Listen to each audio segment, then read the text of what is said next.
오늘 여러분들과 함께 믿는 무리라는 제목으로 함께 말씀 나누도록 하겠습니다. 이 말씀을 나눌 때 크신 하나님의 은혜와 사랑이 가득히 임할 줄로 믿습니다. 우리 교회는 보통 우리 성도님들을 향하여 믿는 사람 또는 믿음의 백성이라는 표현을 씁니다. 교회에서는, 특히 성경에서는 이 믿음이라는 단어가 정말로 많이 나옵니다. 제가 일일이 찾아보지는 않았습니다만 아마도 성경에서 가장 많이 쓰이는 단어 가운데 하나가 바로 믿음이지 않을까라는 생각이 들어집니다. 우리 기독교인들에게 있어서는 믿음이 너무나도 중요하지요. 성경에서도 믿음에 대한 말씀들이 정말 많이 나오고 있습니다. 대표적으로 로마서 1장 17절 말씀을 들 수가 있습니다. 복음에는 하나님의 의가 나타나서 믿음으로 믿음에 이르게 하나니 기록된 바 오직 의인은 믿음으로 말미암아 살리라. 믿음으로 믿음에 이르게 한다. 믿음으로 말미암아 산다.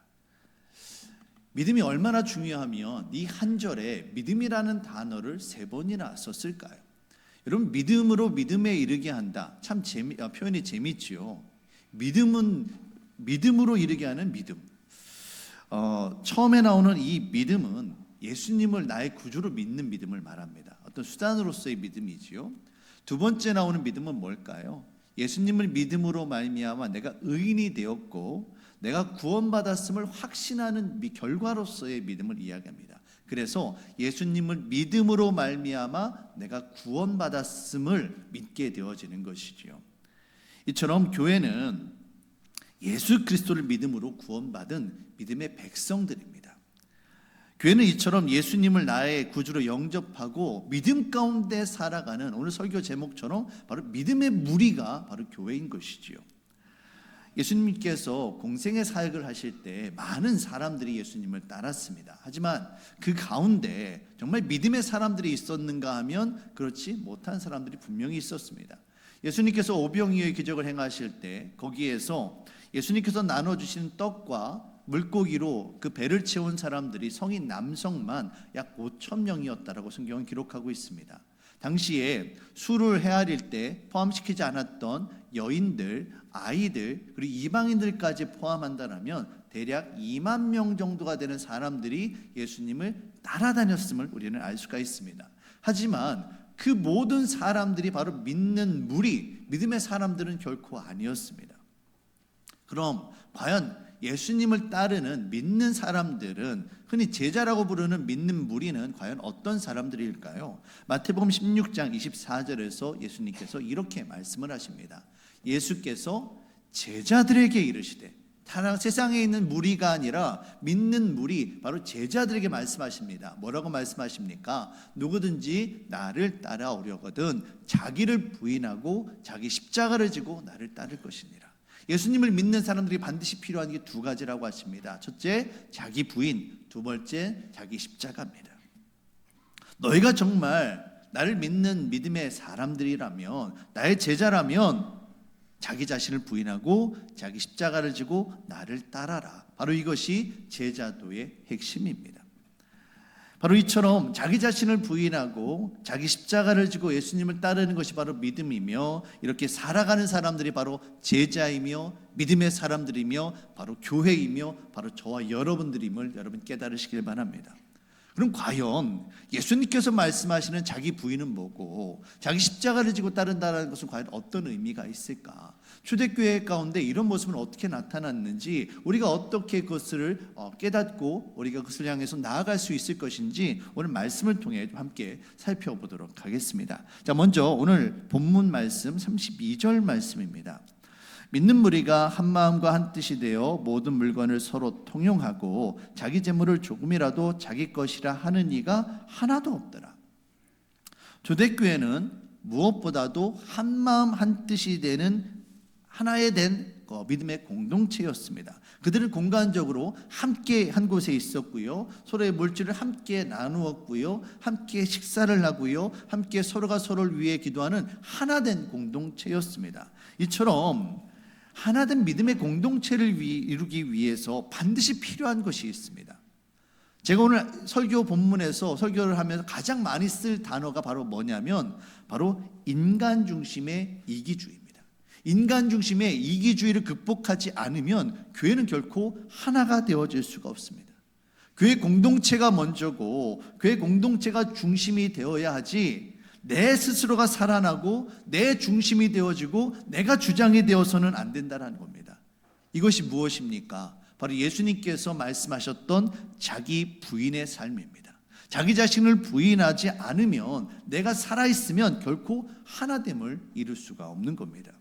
예수님께서 제자들에게 자기 부인의 삶을 말씀하실 때 제자들은 어떻습니까?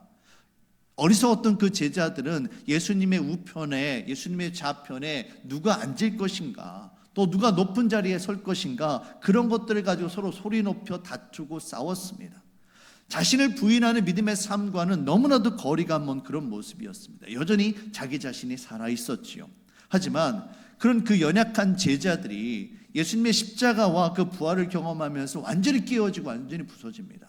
예수님을 죽기까지 따르겠다고 다짐하였던 그들이 여지없이 다 무너지고 마는 거죠. 그러면서 성령께서 그들에게 임하시고, 그때서야 비로소 제자들이 나로서는 할 수 있는 것이 아무것도 없구나, 스스로를 부인하고 그때서야 참된 믿음의 제자가 됩니다.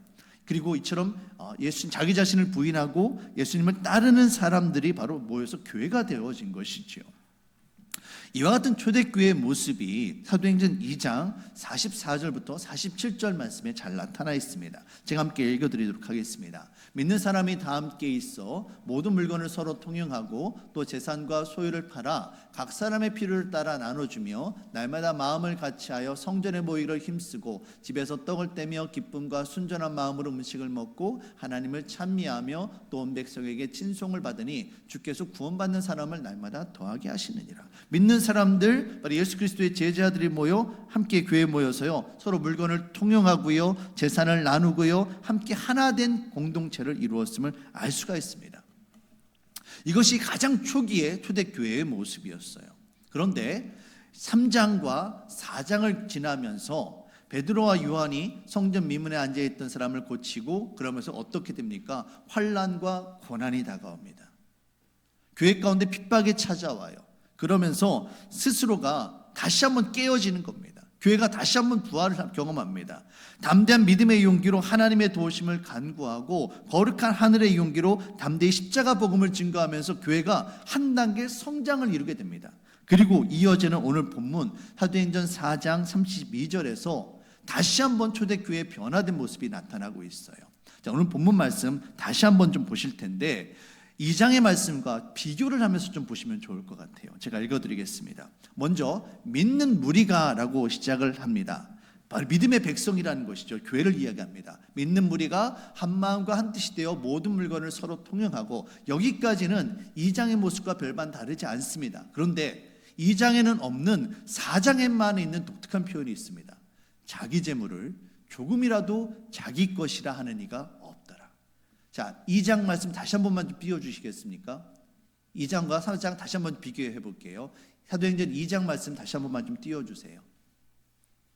2장의 말씀을 보시면 믿는 사람들이 물건을 서로 통용하고 또 재산과 소유를 팔아 각 사람 필요를 따라 나눠줍니다. 자, 4장은 다시요. 4장 말씀을 보시면 서로 통용하고 나누어줘요. 그런데 자기 재물을 조금이라도 자기 것이라 하는 이가 없어요. 2장과 4장 똑같이 자기 것을 나누어줍니다. 그런데 4장에는 자기 재물을 자기의 것이라 하는 이가 없다라는 것을, 자기 소유권을 포기하고 있음을 성경 분명하게 기록을 하고 있습니다. 이게 무슨 차이냐면 2장에서는요, 자기 재산과 소유물을 필요에 따라 나누어줘요. 그런데 누가 나눠줍니까? 내가 나눠주는 거예요. 필요한 사람 내가 정하고요, 필요한 물질 내가 결정하고요, 내가 나눠주고 있는 거예요. 근데 4장은 어떻습니까? 내 것이라고 주장하는 사람이 없습니다. 그리고 내가 하지도 않습니다. 누가 합니까? 35절 말씀 보세요. 사도들의 발 앞에 둠에 그들이, 여기서 그들은 누굽니까? 내가 합니까? 아니에요. 교회가 대표가 되어지는 사도들이에요. 사도들이 각 사람의 필요에 따라서 나눠주고 있는 거예요. 여러분 오해 없이 잘 들어주시길 바랍니다. 내 물건을 내가 팔아서 내가 마련하고 내가 헌금한 돈이니까 내가 원하는 대로, 내가 원하는 방향대로, 내가 원하는 사람에게 쓰겠다? 죄송합니다. 이거는 자기 부인이 아닙니다. 내가 팔았어도, 내가 교회에 드렸어도 여전히 내 재물이고요, 내 것이에요.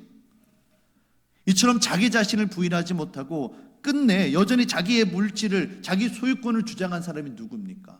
바로 사도행전 5장에 나오는 아나니아와 삽비라입니다. 그것을 팔았어도 여전히 내 것인 거예요.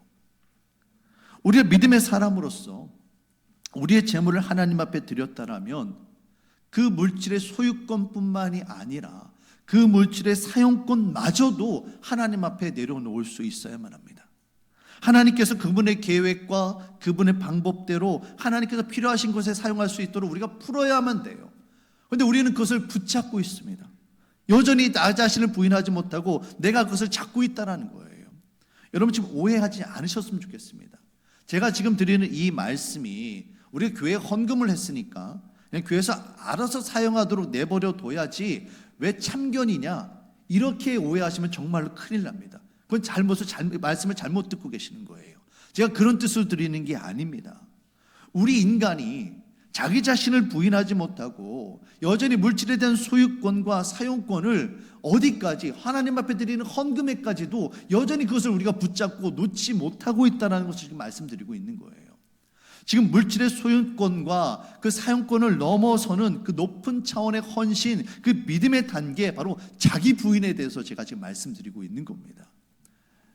물론 교회에서는 이 사도들로 대표가 되어지는 담임 목사와 당회와 우리 재정부는 더 정말 처절한 결심으로 정말 거룩한 정말 헌신으로 하나님의 뜻에 사용되어질 수 있도록 이것을 지켜야겠지요. 하지만 우리 믿음의 백성들에게 있어서 우리는 하나님 앞에 내려놓아야만 합니다. 여러분, 우리가 왜 자기 자신을 부인하지 못하고 왜 여전히 내 것을 주장하고 있는 걸까요? 그것은 바로 인간 깊은 죄악의 본성 가운데 자리 잡은 내가 스스로 주인이 되어지고 내가 더 높아지고 싶어하는 인간의 욕심, 인간 중심의 이기주의 때문입니다. 인간의 모든 죄악과 모든 악행의 시작에는 항상 물질에 대한 욕심과 내가 주인이 되고자 하는 이 인간 중심의 이기주의가 있었어요. 아담과 하와가 하나님께서 금지하셨던 선악을 알게 하는 그 나무의 열매를 따먹을 때 그 이유가 무엇이었습니까? 하나님께서 사람을 하나님의 형상을 닮은 존재로 정말 귀하게 창조하셨습니다. 성경에서는 하나님보다 조금 못한 존재로, 어떻게 비교할 대상이 없어서 하나님과 인간을 비교합니까? 그만큼 인간이 하나님에게 버금갈 정도로 귀한 존재로 창조가 되어졌다는 거예요. 그런데 그런 인간이 스스로 거기에 만족하지 못하고 어떻게 되려고 합니까? 하나님보다 높은 자리에 서려고, 하나님과 같은 자가 되려고, 스스로 높아지려고 그렇게 악을 행하게 되어졌다는 겁니다. 가인과 아벨, 왜 가인이 아벨을 죽입니까? 아벨과 비교가 되어지는 거예요. 하나님께서 아벨과 그의 재물은 받으시고 자기의 것은 받지 않으니까 내가 아벨보다 더 높아져야 되는데, 아벨보다 더 귀한 존재가 되어야 되는데, 그렇지 못하는 이 마음에 있는 인간 중심의 이기주의가 시기를 낳게 되어지고요, 질투를 낳게 되어지고요, 이것이 싹이 나서 결국은 살인을 이르게 되어진 겁니다. 여러분, 사울 왕이 왜 다윗을 죽이려 합니까? 사람들이 사울을 향하여 천천히다라고 이야기하지만 다윗을 만만이라고 합니다. 사울 왕이 다윗과 자기 자신을 비교하는 거예요. 사울은 이미 왕입니다. 왕이에요. 그런데 그 어린 목동과 자기 자신을 비교하는 겁니다. 왜 그렇습니까? 끝없는, 채워지지 않는 인간의 욕심, 내가 더 주인 되어지고 내가 인생의 왕이 되어져야 되는데 그것을 내려놓지 못하는 인간 중심의 이기주의가 그 다윗을 죽이려고 만들었던 거예요. 예수님 당시 종교 지도자들, 대제사장과 서기관과 바리새인들, 유대 장로들, 이 사람들이 어떤 사람들입니까? 하나님께서 그 백성을 거룩한 믿음의 백성으로 이끌라고 특별히 사명을 주셨고 그들에게 축복을 주셨는데 그들이 어떻게 합니까? 자기 자신의 욕심을 채우기 위해서 눈이 멀어 있었다고요. 그래서 하나님의 아들이신 예수님께서 오셨지만 그 하나님의 아들이 자신에게 있는 유대 종교 지도자들의 특권을 빼앗을까봐, 자신의 권한을 잃어버릴까봐 인간 중심의 그 이기주의, 내 것을 내려놓지 못하고 내가 주인 되고자 하는 그 이기주의 때문에 하나님의 아들인 예수 그리스도를 십자가에 못 박아 죽이고 만 겁니다. 결국 모든 것들의 중심에는 인간 중심의 이기주의가 있어요. 내 소유권을 주장하고 내가 주인 되어지고 내가 높아지고자 하는 인간 중심의 이기주의, 그것이 바로 오늘도 예수님을 십자가에 못 박혀 죽게 만드는 원흉이 되고 있는 겁니다. 사랑하는 성도 여러분, 우리가 믿음의 백성들이라고 이야기한다면, 우리가 믿는 자라고 예수님을 따르는 사람이라고 이야기한다면, 우리 안에 내가 주인 되고자 하는 이 인간 중심의 이기주의는 없어야만 합니다. 교회는 사람이 주인 되어지는 곳이 결코 아닙니다. 교회는 하나님이 주인 되어셔야만 되는 곳이에요. 하나님의 사랑과 은혜로 사람이 살아나야 되는 곳이지, 사람을 살리는 곳이 되어야 되지, 사람이 살아나서 주인 되어지는 곳이 되어서는 결코 안 된다는 것입니다. 우리 행복한 교회가 무엇보다도 예수님 앞에 자기 자신을 부인하고 예수님만이 주인 되어지시는 그 믿음의 길을 걸어가는 저와 여러분들이 되어지시길 바라겠습니다. 별로 표정들이 안 좋으시네요. 그러면 과연 우리는 어떻게 인간 중심의 이기주의를 극복하고 하나님께서 기뻐하시는 믿음의 백성들이 될 수 있을까요? 초대교회는 어떻게 이 인간 중심의 이기주의를 이기고 2장에서 그랬던 그들이 4장에서 더 높은 단계로 성장할 수 있었을까? 다시 예수님의 말씀으로 돌아보겠습니다. 예수님께서 제자들에게 이야기할 때 자기 부인과 함께 뭘 이야기하십니까? 자기 십자가를 지고 나를 따르라. 십자가가 반드시 필요합니다. 십자가는 내가 죽는 곳입니다. 내 자아의 죽음이 있어야만 자기 부인도 가능하고, 내 자아가 죽어야만 예수님을 따르는 믿음의 삶을 살아갈 수가 있는 겁니다. 십자가는 내 자아가 죽고 하나님의 말씀 앞에 내가 순종하는 거예요. 내가 죽어야 순종할 수 있는 겁니다. 예루살렘 교회가 사도행전 3장과 4장에서 베드로와 요한의 사건을 통해 성령께서 역사하심을 경험합니다. 그러면서 인간이 하는 것이 아니구나, 성령의 도우심으로 하는 거구나, 하나님께서 하시는 것이구나, 모든 것을 깨닫게 되어지고 십자가를 경험하고 나니 자기의 것을 내려놓게 되어집니다. 이전까지는 자기의 것을, 소유권을 주장했어요. 그래서 우리가 시대 순서로는 바뀌어 있습니다만 사도행전 7장에 보시면 교회 안에 다툼이 일어납니다. 이 헌금을 사용하는 문제로 다툼이 일어나요. 여전히 그 안에 자기 소유권을, 이 사용 물질에 대한 것을, 자기 부인을 내려놓지 못했던 그런 인간의 연약함을 우리가 발견할 수 있게 되어지는 것이죠. 그런데 어떻게 초대교회가 이처럼 자기의 것을 내려놓을 수 있었느냐? 33절 말씀을 보시면 성경은 이렇게 기록하고 있습니다. 함께 읽도록 하겠습니다. 사도들이 큰 권능으로 주 예수의 부활을 증언하니 무리가 큰 은혜를 받아. 아멘. 사도들이 성령으로 충만합니다. 권능을 받습니다. 그래야 예수님의 부활을 증거합니다. 예수님의 십자가 부활을 증거하려고 하니 십자가 앞에 내가 못 박혀야 되고요, 예수님이 살아나셔야만 하니 내가 부인될 수밖에 없습니다. 그리고 그것을, 모든 것들을 성경에서 뭐라고 표현하고 있습니까? 온 성도들이 큰 은혜를 받더라. 여러분, 은혜를 받으면요, 그냥 은혜가 아니라 큰 은혜를 받으면 내가 내려놓게 됩니다. 은혜가 임하지 않아서 내 것을 붙잡고 내려놓지 못하는 거예요. 은혜로 되는 일이지 결코 내 힘으로, 인간의 힘으로 되는 것이 아닙니다. 오늘 성경에서는 짧게 한 단어로 큰 은혜라고 표현하였지만, 여러분, 하나님의 은혜를 어찌 이 은혜란 한 단어에 모두 다 담을 수 있겠습니까? 하나님의 은혜는 우리가 정말 감당할 수 없는, 한량 없는 그 크신 은혜가 우리에게 부어지는 거예요. 하나님이 나를 사랑하신다라고, 수없이 내가 하나님을 배반하고 하나님 대신 내가 주인 되려 하고 하나님의 것을 내 것으로 주장하고 이토록 이기심이 가득한 나 존재인데, 하나님이 아니라 내가 살아있는 존재인데, 그럼에도 불구하고 하나님께서 당신의 모든 것을 포기하시고 십자가에서 나를 위해 죽으셨다. 그 예수님의 은혜를 깨닫고 나면 그때서 비로소 내가 내려놓을 수 있게 되어지는 거예요. 아무리 제가 여러분에게 자기 부인을 이야기하여도 여러분이 예수님의 십자가를 경험하지 않으면 내려놓을 수 없는 겁니다. 이제는 내가 아니라 내 안에 사시는 예수 그리스도께서 행하시도록 내 자신을 부인하고 십자가에서 나와 함께 예수님께서 못 박히셨음을 내가 믿음으로 고백하며 내가 주님과 함께 십자가에 죽게 되어질 때 비로소 그때 자기 부인이 이루어지는 거예요. 사랑하는 성도 여러분, 이것이 바로 믿는 사람들입니다. 저와 여러분들은 자기 자신을 십자가에 못 박아 죽이고 예수님과 함께 살아가는 믿음의 사람들임을 여러분 깨달으시길 바랍니다.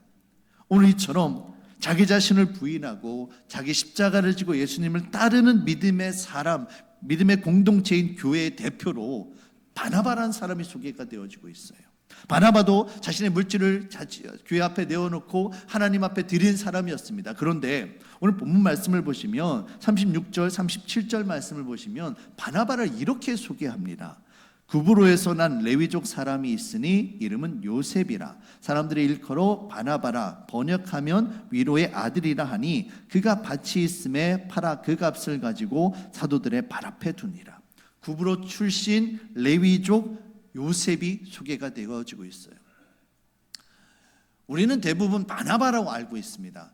바나바의 본명이 요셉이라는 것은 잘 몰라요. 바나바는 본명이 아닙니다. 그냥 별명이에요. 여러분, 우리가 태어나면서 갖고 있는 이름이 있습니다. 그런데 나중에 사람들이 보면서 저 사람은 저의 어떤 특징이 있는데 그것을 보면서 이 사람의 별명을 지어줍니다. 그러면 본명이 우리들의 현재의 모습을 잘 나타낼까요? 아니면 사람들이 부르는 그 별명이 나의 현재의 모습을 가장 잘 나타낼까요? 여러분, 뭐겠습니까? 본명이겠습니까?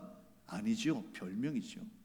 사람들이 보니까 이 요셉이라는 사람을 통해서 하나님의 위로가 임하는 거예요. 요셉을 통해서 정말 절망과 죽음 가운데, 위기 가운데 있던 사람들이 하나님의 위로를 경험하고 그들이 살아나는 것들을 경험하게 됩니다. 그러면서 사람들이 저 사람은 정말 하나님의 위로의 사람이구나, 하나님의 위로가 저를 통해서 나타나는구나. 그래서 그 요셉의 이름을 바나바라는 별명으로 부르게 된 겁니다.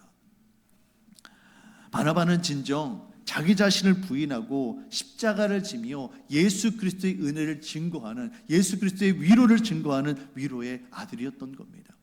바나바를 통해 살아난 대표적인 인물이 여러분 누구입니까? 우리가 사도 바울이라 부르는 바로 그 사울이에요.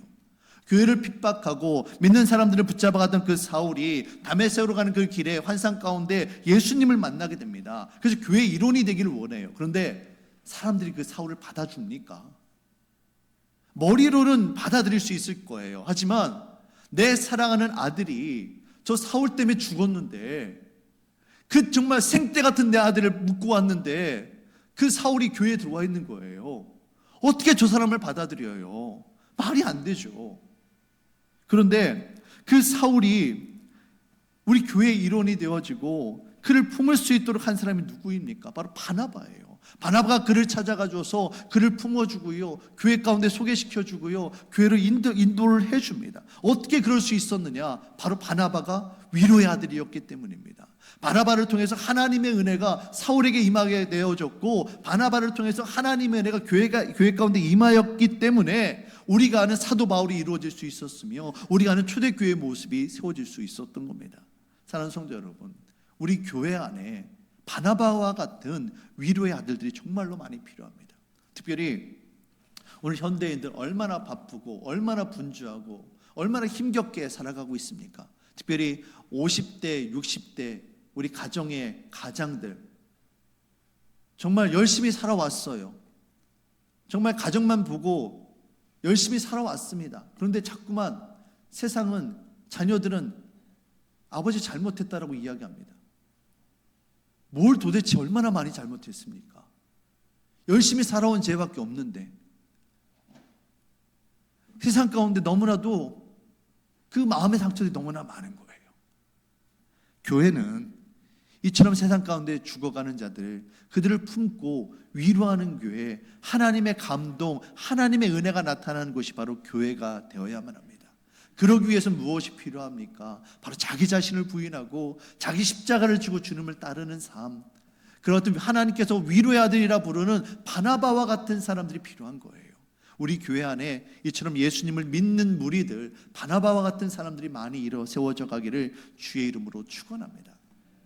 오늘 설교를 제가 준비하면서 묵상하는 것 가운데 교회가 바둑과도 같다라는 생각을 하게 됐습니다. 여러분, 장기하고 바둑을 좀 두시는 분들 계실 겁니다. 장기는 어떻습니까? 말의 크기가 각자 달라요. 어떤 건 크고 어떤 건 작습니다. 그리고 말마다 하는 역할이 다릅니다. 장기는요, 왕을 지키는 게임이에요. 그래서 왕을 위해서 조리나 어떤 말이라든지 얼마든지 내어놓을 수 있고 죽이는 게 장기입니다. 하지만 바둑은 어떻습니까? 바둑은 똑같아요. 그냥 검은 돌, 흰 돌이에요. 크기도 색깔도 똑같아요. 그저 돌일 뿐입니다. 바둑판 위에서는 모두가 다 평등하고 모두가 동일합니다. 내가 사는 것이 아니라 바둑의 특징은 함께 모여서 뭘 만들어야 됩니까? 집을 만들어야 돼요. 우리가 함께 모여서 교회를 만들어야 우리가 살아가는 것처럼 바둑은 함께 모여서 바둑을 두는 그 플레이어, 주인의 뜻에 따라서 함께 연결되고 함께 집을 만들고 그렇게 해야 그 게임에서 이기는 게 바로 바둑인 겁니다. 우리가 주님의 뜻에 따라 돌과 돌이 연결되어지는 것처럼 자기 자신을 드러내고 나는 왕이다, 나는 상이다, 나는 차다 자기 자신을 주장하는 것이 아니라 하나님의 뜻에 따라서 우리가 자기 자신을 부인하고 함께 연결되어질 때 하나님께서 우리 안에 은혜 베풀어 주시고 오늘도 우리 안에 역사해 주게 되어질 것입니다. 누구 하나 두드러지게 드러나고 주인 되려 하는 것이 아니라 게임의 주인 되어지시는 하나님의 뜻에 순종하게 되어질 때 하늘의 위로가 우리 가운데 임하게 되어질 것입니다. 사랑하는 성도 여러분, 바로 이것이 오늘 우리들 믿는 무리라 부르는 예수님의 제자들, 교회들을 향하여 주시는 하나님의 말씀입니다. 자기 자신을 부인하고 자기 십자가를 지고 나를 따르라. 성령의 은혜로 우리가 진정한 믿음의 사람들, 믿음의 무리가 되어져서 주님 앞에 헌신하며 나아갈 때 우리 교회 안에 정말 바나바와 같은 하늘의 위로가 넘쳐날 줄로 믿습니다. 우리 모두가 진정한 믿음의 사람들이 되어지는 그런 은혜가 임하시기를 주의 이름으로 축원합니다. 시간 함께 우리가 결단 찬양하고 함께 기도하는 시간 갖기를 원합니다. 우리 함께 다 같이 자리에서 일어나시도록 하겠습니다. 주의 손에 나의 손을 포개고 이 가사를 생각하며 주님 함께 나 자신을 십자가에 못 박고 우리 교회가 살아나기 위해서 나의 가정과 나의 자녀가 살아나기 위해서 내가 죽어야 한다라면 주님 내가 죽겠습니다. 내가 나 자신을 내려놓겠습니다. 결단하고 기도할 수 있는 시간이 되어주시길 바라겠습니다. 함께 이 시간 찬양하며 나아가도록 하겠습니다.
찬양합시다. 주보혈 주보혈 날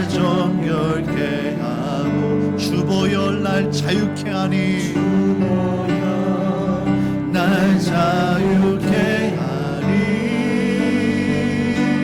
주 앞에 나 예배하는 이 시간 나의 모든 것을 주께 드리네 주의 손 날 위해 지키셨고 주의 말 날 위해 맡기셨으니 이제는 내가 사는 것이 아니 오직 주를 위해 사는 것이라 주의 손에 나의 손을 주의 손에 나의 손을 보게요 또 주의 말에 나의 말을 보게요 나 주와 함께 죽고 또 주와 함께 살리라 영원토록 주 위에 살리라 주님 주의 손에 나의 손을 보게요 또 주의 말에 나의 말을 보게요 나 주와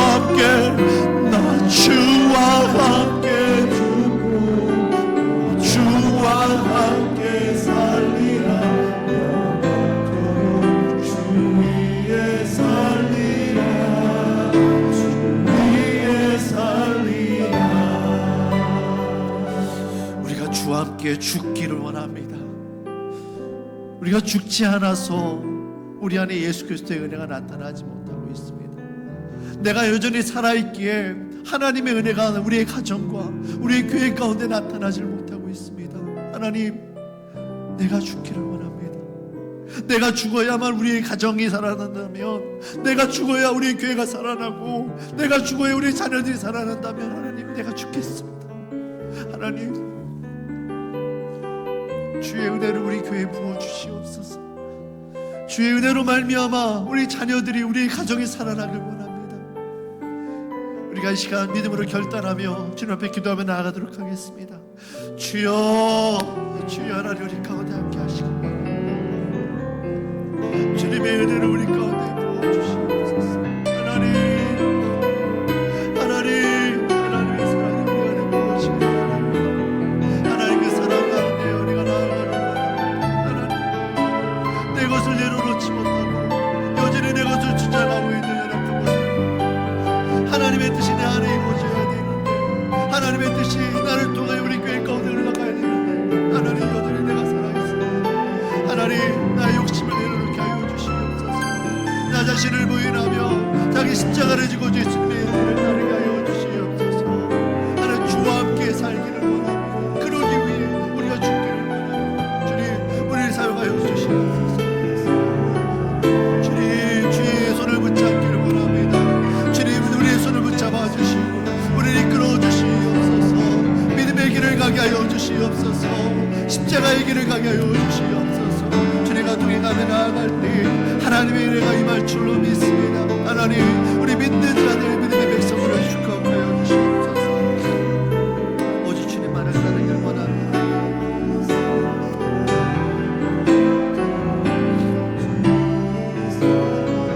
주님 주의 손에 나의 손을 보게고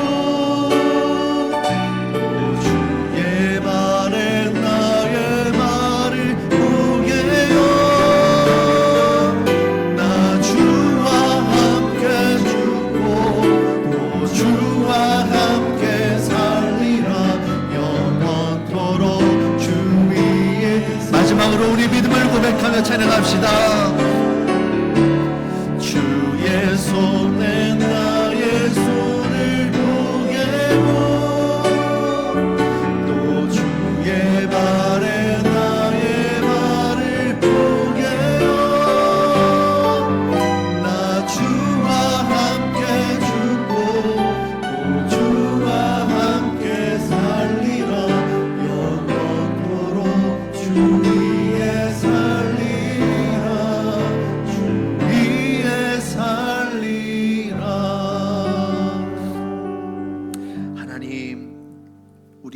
찬양이 공허한 찬양이 되어지지 않기를 원합니다.